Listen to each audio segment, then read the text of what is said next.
A gente vai interromper essa reportagem, você vai acompanhar mais informações desse caso daqui a pouco aqui no Hora News, porque nesse momento o Jorge Messias, advogado-geral da União, está falando ao vivo, direto de Brasília, justamente sobre a derrubada do IOF, que é um dos temas que mais tem chamado a atenção de Brasília. Vamos acompanhar ao vivo, 10h40 da manhã. Violação ao princípio da separação de poderes, que é um princípio fundamental da nossa República Federativa do Brasil. Terceiro, uma vez que o decreto presidencial produziu efeitos válidos durante o mês de junho, relações tributárias foram geradas a partir da produção desses efeitos, de modo que houve fato gerador, houve arrecadação e a atuação ali do decreto legislativo acabou por gerar insegurança jurídica nessas relações tributárias, gerando ali potencialmente risco econômico aos interesses da Fazenda Nacional. Diante, sobretudo, desses três elementos, nós encaminhamos este pedido ao Supremo Tribunal Federal com um item específico de natureza liminar, cautelar, para que o Supremo Tribunal Federal possa apreciar os pedidos formulados pelo Presidente da República, neste ato representado pelo senhor advogado-geral da União, e a partir dali possa apreciar os pedidos de natureza liminar, diante do risco iminente que nós apontamos na nossa inicial. Estas informações estão sendo, neste momento, distribuídas para toda a imprensa, a partir de release específico, com a cópia integral do nosso pedido ao Supremo Tribunal Federal, também com a documentação anexa. Eu queria destacar que, neste momento, o que nós estamos pedindo ao Supremo Tribunal Federal é uma ação declaratória de constitucionalidade em favor de um ato produzido pelo Presidente da República. Nenhuma maneira, de nenhuma forma, nós estamos, neste momento, colocando em xeque digamos assim, a interação sempre bem-vinda e necessária com o Congresso Nacional. É muito importante que nós tenhamos as condições de preservar integralmente as competências do chefe do Poder Executivo. A democracia brasileira, ela necessita fundamentalmente que os poderes possam ser independentes, embora todos nós tenhamos a condição de trabalhar pela harmonia entre os poderes. Portanto, é um ato em favor de uma competência, de uma atribuição própria do Presidente da República. Nós temos uma grande preocupação de que a condução da política econômica e tributária ela seja preservada como uma atribuição própria do Poder Executivo Federal e que há, neste momento, um grande esforço do governo federal para produzir um volume significativo de medidas aptas à promoção da justiça fiscal, justiça social, com a responsabilidade fiscal que a sociedade nos exige. Portanto, dizer que nós vamos fazer uma discussão estritamente técnica, estritamente jurídica perante o Supremo Tribunal Federal. Nós não gostaríamos que essa questão ela fosse desdobrada para outras finalidades, porque o entendimento que nós temos nesse momento é que nós estamos diante de uma questão eminentemente jurídica, técnica e que precisa ser dirimida pelo Supremo Tribunal Federal. Evidentemente que quando há um conflito de entendimento, e eu quero dizer que o conflito aqui é de entendimento, de compreensão, o órgão responsável pela solução dos conflitos é o Poder Judiciário. Portanto, nós estamos levando esse assunto para que o Supremo Tribunal Federal possa, de maneira tranquila, livre, apreciar o nosso pedido e estamos à disposição para manter o diálogo necessário. Finalizo dizendo que todo o esforço do governo federal é para que possa ser retomada a normalidade institucional. Temos trabalhado intensamente em diversas frentes para estabelecer um diálogo interinstitucional saudável, republicano, transparente, em benefício da sociedade, em benefício da coletividade. O nosso esforço, o esforço que tem sido conduzido pelo ministro da Fazenda, Fernando Haddad, e sua equipe econômica, toda dialogar com o Congresso Nacional, dialogar com os atores econômicos, e é o que temos feito. O pedido que o presidente nos fez foi que tivéssemos a condição de estudar com tranquilidade, com liberdade o assunto e tendo a AGU chegado à conclusão de que o ato que o presidente da República adotou é um ato constitucional, é um ato válido, não nos restou outra alternativa senão a adoção da propositura de ação declaratória de constitucionalidade. Então, muito obrigado, era isso que eu gostaria de informar. Bom, então nós vamos fazer aqui algumas perguntas. Eu vou pedir que vocês se identifiquem e identifiquem o veículo do qual trabalham. Quem quer fazer a pergunta? Vai. Pode falar. Pode. Olá, ministro, tudo bem? Flávia Maia do Jota. Ministro, eu queria entender uma coisa, né? O Congresso tem falado que se o governo entrasse com uma ação no Supremo, veria como um sinal de guerra. Eu queria uma opinião do senhor sobre isso, número 1. E número 2, tem uma ação no Supremo, uma ADI do PL, sobre esse decreto também, que o ministro Alexandre não se movimentou, né? Eu queria entender o que a AGU acha que pode levar o Supremo a dar essa liminar. Bom, perfeitamente. Eu queria destacar que a atuação da Advocacia Geral da União, ela se dá a pedido do Presidente da República e o nosso trabalho, a nossa preocupação é um enfoque estritamente jurídico, Flávia. Nós só levamos ao Presidente da República essa conclusão porque nós tivemos uma condição que ele nos ofereceu de estudar com calma, com tranquilidade, as condições jurídicas necessárias para essa medida. O presidente nos deu essa autonomia, nos deu essa condição e tendo a equipe chegado à conclusão de que o decreto do IOF é um decreto constitucional, não restaria outra alternativa que não fazer valer a atribuição que a Constituição Federal conferiu ao presidente da República. É dizer, se nós não tivéssemos nesse momento apresentado esta medida, nós estaríamos permitindo, autorizando que um poder fizesse uma interferência indevida em outro poder. E o Constituinte estabeleceu ao chefe do Poder Executivo a competência privativa, assim diz o artigo 84, de editar decretos. Também cabe ao chefe do Poder Executivo, nos termos do artigo 153, a competência também de regulamentar as alíquotas do IOF. É uma competência decorrente da própria Constituição, fonte primária, portanto. Então, eu acredito que a discussão política, ela anda em paralelo da discussão jurídica. E eu quero dizer que há um presidente da República neste país, que é o presidente Lula, que ele tem um extremo, profundo respeito pelo Poder Legislativo. O presidente Lula, ele sempre pautou as suas relações pelo diálogo. E ele tem se esforçado muito, desde que assumiu, a manter um diálogo de alto nível, de alta confiança com os chefes dos poderes. E ele tem tido com o presidente da Câmara e o presidente do Senado uma relação muito respeitosa, muito profícua. O presidente tem uma admiração e digamos assim, uma relação muito profícua com os dois presidentes. E eu acredito que o tempo da política oferecerá as saídas para a política. Agora, nós não podemos deixar de adotar as medidas jurídicas em razão das questões políticas. É nosso poder-dever, como Advocacia Geral da União, e também é poder-dever do Presidente da República, adotar todos os atos necessários para preservar a instituição Presidência da República. O presidente Lula não abrirá mão da defesa da Presidência da República como instituição. O presidente da República, ele compreende que a Constituição Federal, em 88, estabeleceu um sistema de governo, que é o presidencialismo. E ele está, neste momento, com esta ação, defendendo um sistema de governo, que é o presidencialismo. Um sistema de governo que depende da relação respeitosa, harmônica, com o poder legislativo e o poder judiciário. E é esse o esforço que o presidente Lula sempre fez e fará, certamente. Eu quero dizer que as portas da política sempre tiveram abertas e continuarão abertas.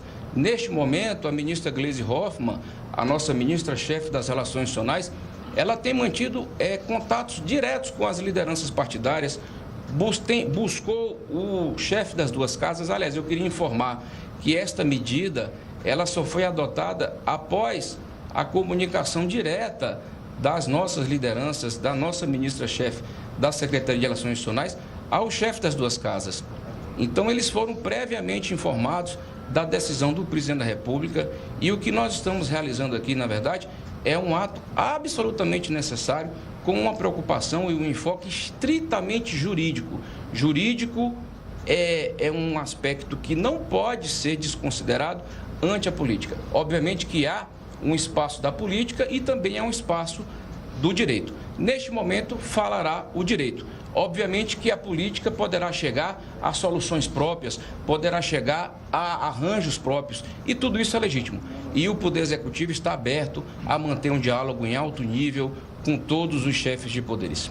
E a questão do CF, do Perdão. Alexandre? A segunda questão. A questão do ministro Alexandre? Veja que coisa curiosa. O Partido Liberal já havia apresentado uma ação direta de inconstitucionalidade, dizendo que o presidente da República adotou um decreto inconstitucional e fez um pedido de liminar. O ministro Alexandre, em momento nenhum, apreciou este pedido, certamente por considerar que não era inconstitucional. Não quero aqui antecipar, mas, enfim, esse assunto ele apreciará, mas havia um pedido cautelar que ele não apreciou. É muito preocupante que, diante desse quadro, o Congresso Nacional, ao aprovar um decreto legislativo, ele acabou considerando um decreto inconstitucional por via transversa, que nem o Supremo fez. Somente o Supremo Tribunal Federal tem a competência constitucional de declarar a inconstitucionalidade de atos normativos. Nenhum outro poder tem. Então, nós também estamos, nesse momento, preservando e buscando preservar uma atribuição que é própria do Poder Judiciário, que é a declaração de inconstitucionalidade de normas. É essa a compreensão da área técnica da nossa Advocacia Geral da União. Vamos lá. Bom dia, ministro. Por favor, lá. Bom dia, ministro Sérgio Rocha do Globo. Insistindo nesse tema, as informações que circularam até o final da semana passada era que a AGU era contrária a essa ação. Eu queria saber se nas discussões essa questão política foi levada por vocês, vocês avaliaram isso, colocaram isso na mesa de discussão. E também um outro ponto é o seguinte: o presidente Lula teria avaliado que se a AGU não entrasse com essa ação, haveria um precedente para o futuro. Seria uma questão institucional que outros presidentes poderiam ser, eventualmente, que não tivessem maioria no Congresso, poderiam ter seus decretos questionados. Era importante demarcar essa linha no chão ali para que não passasse disso, para que o assunto morresse agora. Assim. Isso foi levado em consideração? Obrigado. Ô Sérgio, o que o presidente Lula nos solicitou é que fizéssemos um estudo de caráter eminentemente técnico-jurídico. Então, naquele momento, na semana passada, eu pedi ao presidente um tempo para que estudasse a questão. Solicitei imediatamente ao Ministério da Fazenda subsídios técnicos, conforme nós informamos. E no dia de ontem nós chegamos à conclusão de que o decreto que o presidente adotou é um decreto constitucional, válido. Portanto, ele não poderia ter sido objeto de sustação pelo Congresso Nacional. Não é uma questão política, é uma questão jurídica e a gente precisa delimitar esse campo. Se nós entendemos que um decreto que o presidente da República ele adota, ele é constitucional, ou seja, o presidente Lula ele praticou um ato em acordo, em consonância com os limites, com as condições que o Constituinte atribuiu ao presidente da República, e que ele, em nenhum centímetro, em nenhum milímetro, ele ultrapassou o poder regulamentar que a legislação conferiu a ele, não teria uma outra saída em benefício da segurança jurídica que todos nós prezamos, se não levar o assunto ao Supremo Tribunal Federal.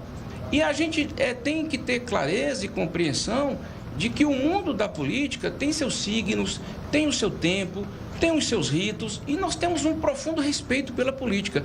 Eu, particularmente, acredito, Sérgio, que a política oferece as condições para a solução de grandes conflitos da sociedade. Eu tenho advogado que a política é o lugar mais nobre, é o espaço mais nobre para a solução de grandes conflitos. Mas a inércia não era uma opção. Quando nós entendemos que há uma violação a um preceito constitucional, quando nós entendemos que há uma violação a uma competência, a uma atribuição própria do chefe do Poder Executivo, nós temos o dever de alertar esta condição ao chefe do Poder Executivo. E eu quero dizer que o presidente Lula, ele refletiu bastante. Essa é uma decisão madura, refletida e muito bem informada. Ela não é uma decisão adotada ali no calor da emoção, fruto de um embate político, não. O presidente Lula fez questão de separar a condução política da questão, que continua a cargo da sua ministra-chefe das Relações Institucionais, dos seus líderes, da questão jurídica. O que ele me pediu é que nós adotássemos as medidas jurídicas para preservar uma atribuição que a Constituição Federal incumbiu ao presidente da República. E não é outra razão, senão essa, que nos levou a, de fato, recomendar esta medida ao presidente da República. Mas eu queria destacar uma coisa que é muito importante. A ação do PSOL, ela é uma ação que busca atacar de maneira direta, frontal, um ato do Congresso Nacional, que é o Decreto Legislativo número 176/2025. A nossa ação, ela é diferente. A nossa ação, ela se dá em favor do ato adotado pelo presidente da República. E a nossa ação, ela tem uma lógica, ela tem uma racionalidade. Tendo o presidente da República adotado um ato constitucional regular, ele não poderia ter sido objeto de sustação com base no artigo 49, inciso 5º da Constituição Federal. Os limites do uso desse instrumento legítimo, eu quero dizer, que é próprio de uma democracia em que a Constituição estabelece check and balances, ele se dá de forma absolutamente restritiva. Ela não pode se dar como um elemento, como um instrumento da política. E é essa discussão que nós queremos levar ao Supremo, em benefício não só deste governo, mas de qualquer governo. É de interesse de qualquer governo saber, Sérgio, quais são os limites da sua atuação na condução da política econômica e da política tributária. E todo esforço que o governo do presidente Lula tem feito neste momento é conduzir uma política econômica, uma política tributária que beneficie o povo, que faça justiça social, que promova a justiça fiscal. Essa é a diretriz deste governo. Esta foi a razão que levou o ministro da Fazenda a encaminhar uma proposta de decreto ao presidente da República e que fez o presidente da República adotar um decreto que alterou as alíquotas do IOF. A medida, conforme está ali indicada, e nós apontamos isso na nossa petição inicial, ela se dá para a promoção da eficiência da administração tributária, para a promoção da justiça fiscal e da isonomia que a sociedade reclama de tantos nós. Por isso que nós estamos tranquilos. Nós queremos fazer uma discussão jurídica, respeitosa, vamos ouvir todos os atores importantes deste processo que participaram dentro dessa tramitação no Congresso Nacional, mas eu preciso dizer aqui com franqueza da minha alma, não foi outra razão que não jurídica que levou o presidente da República a adotar essa medida. Ele só concluiu que seria necessário levar esta questão ao Supremo após ter clareza de que os atos foram regulares, de que a jurisprudência do Supremo Tribunal Federal ela é firme, ela é pacífica em defender a competência, ou melhor, a atribuição do presidente da República na matéria tributária. Portanto, nós estamos muito tranquilos com o que nós estamos apresentando. Agora, eu queria insistir. Todas as questões que são de ordem política, o presidente Lula ele é o primeiro a considerar. O presidente Lula ele tem um profundo respeito pelo poder legislativo da nossa nação. Não é outra razão que ele tem se dedicado muito a dialogar com os presidentes das duas casas, orienta seus ministros a dialogar com todos os parlamentares e vamos continuar fazendo. São linhas que caminham em paralelo e que podem, no futuro, se encontrar, seja em benefício de uma solução para a coletividade. E é isso que nós queremos. Eu tenho advogado, eu tenho defendido a necessidade da harmonia entre os poderes. Eu queria fazer um apelo aqui a toda a sociedade brasileira, a todos os representantes de todos os poderes. Eu acredito que a sociedade brasileira precisa de todos nós que tenhamos a condição de trabalharmos em conjunto, em cooperação, para encontrar as soluções que beneficiem o povo.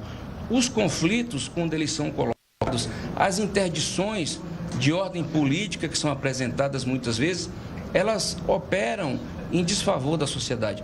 Portanto, eu acho que o nosso interesse nesse momento é sim continuar mantendo um diálogo institucional de altíssimo nível. Faremos do ponto de vista jurídico, institucional, até porque o Supremo Tribunal Federal tem promovido muitos diálogos entre os poderes, mas também continuaremos a fazer sob a liderança, digamos assim, muito firme, muito competente da ministra Gleisi Hoffmann.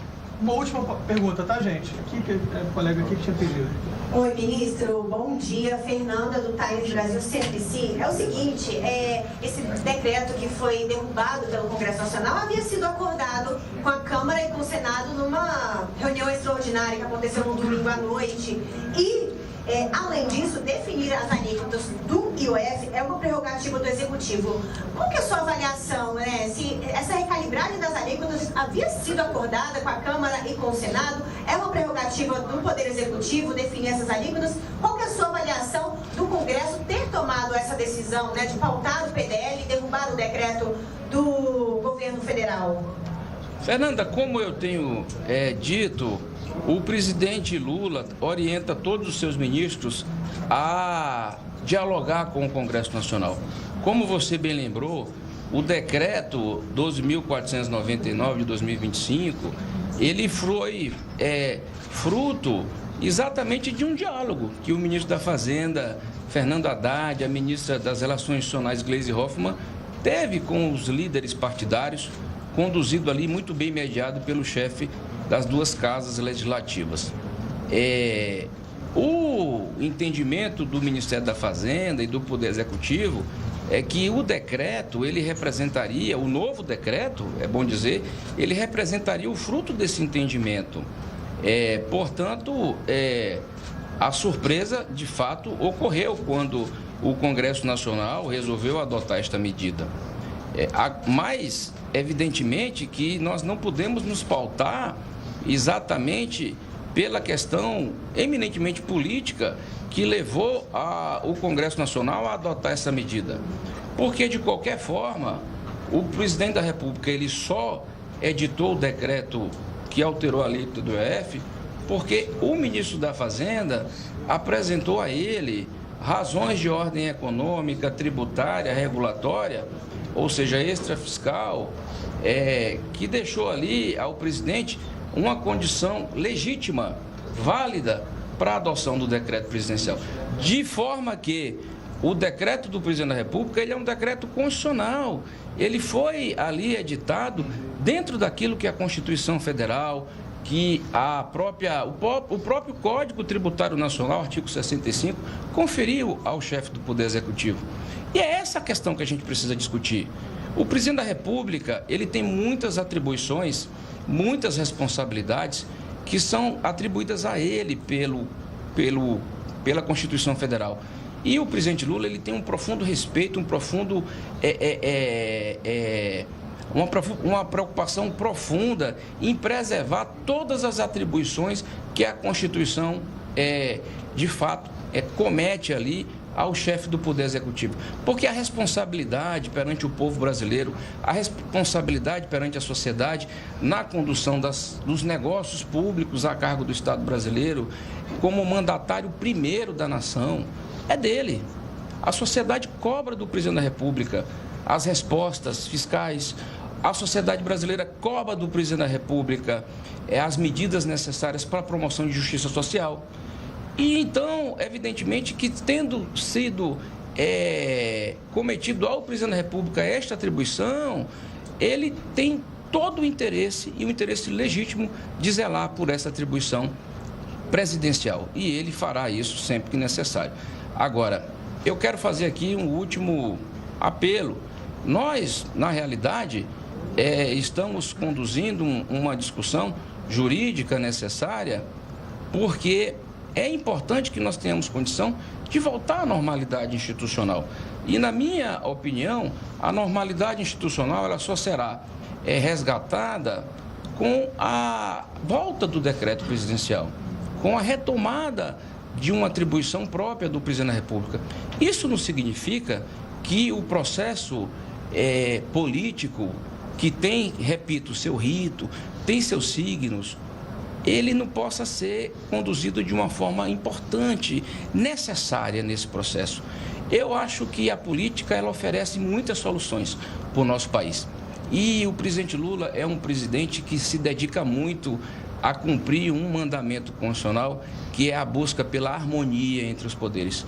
Ele é um dos presidentes que mais dialoga nesse país. Eu quero lembrar que esse país já teve um presidente no passado que ameaçou fechar outros poderes. O presidente Lula, ele dialoga, ele conversa, ele busca os outros poderes para construir as melhores soluções desse país. E isso é algo que é muito importante, que tem gerado frutos significativos para a nossa sociedade. Eu quero dizer que a política ela vai prosseguir. A ministra Gleice continua com as portas abertas, discutindo com todos os parlamentares. E eu quero crer que nós, em breve, estaremos nesse episódio tendo aí frutos muito importantes, não só para este governo, mas para a institucionalidade do Brasil, que eu acho que isso que interessa mais ao presidente Lula. O presidente Lula ele está muito preocupado em preservar a separação de poderes, em preservar a presidência da República como instituição e, com isso, fazer com que o país ele consiga ter condições de normalidade institucional para superar os seus desafios. Nós estamos num momento em que a sociedade está percebendo, o país está crescendo de forma muito significativa, gerando emprego, gerando renda, estamos com um cenário inflacionário benigno. O que a sociedade quer é paz. O que o presidente Lula quer é paz. O que ele quer é ter condições de trabalhar e cumprir com as atribuições que a Constituição ofereceu a ele. E essa é a nossa intenção, esse é o nosso objetivo, de modo que vamos focar os nossos esforços em fazer uma boa discussão jurídica de forma respeitosa, levaremos as nossas razões ao Poder Judiciário, conversaremos com todos os atores do sistema de justiça para que a gente consiga, o mais rápido possível, superar esse episódio. Muito obrigado, tenham todos um bom dia. Ministro, um segundinho, vamos permitir, a colega tinha pedido, coisa rápida, tá? Vamos lá que ele está... Ministro, Camila Xavier, do Metrópolis. Eu queria só esclarecer um ponto em relação à escolha da AGU de entrar com uma ação direta de constitucionalidade em favor do decreto do presidente e não uma ação direta de inconstitucionalidade contra o PDL. Isso se deve estritamente à jurisprudência do STF, ao fato de o pessoal já ter escolhido esse segundo caminho, ou de certa forma para evitar ir diretamente contra a decisão do Congresso? Perdão, Camila? Isso. Só uma correção, a AGU entrou com ação declaratória de constitucionalidade. É importante dizer, até porque eu vi um partido esses dias que entrou com ação direta de inconstitucionalidade contra o PDL. Você tocou num ponto essencial. A preocupação do presidente não é atacar um ato do Congresso. A preocupação do presidente não é de forma direta, discutir com o Congresso. O que o presidente quer é que o Supremo aprecie uma atribuição que a Constituição lhe conferiu. E essa é a preocupação central que levou a Advocacia Geral da União a optar pela ação declaratória de constitucionalidade. A nossa preocupação é que o Supremo possa apreciar um pedido em favor do decreto do presidente e não necessariamente contra um ato do Congresso. A questão colateral, o efeito residual de que, de fato, você acaba por arrastamento levando a inconstitucionalidade, é uma consequência lógica da constitucionalidade do decreto. Portanto, é interessante dizer que esta nossa opção, ela reflete também, em grande parte, qual é a verdadeira intenção do Poder Executivo. A verdadeira intenção do Poder Executivo, neste momento, é exatamente preservar uma atribuição que o Constituinte ofereceu ao Presidente da República e não adotar qualquer ato necessariamente contra nenhum outro poder.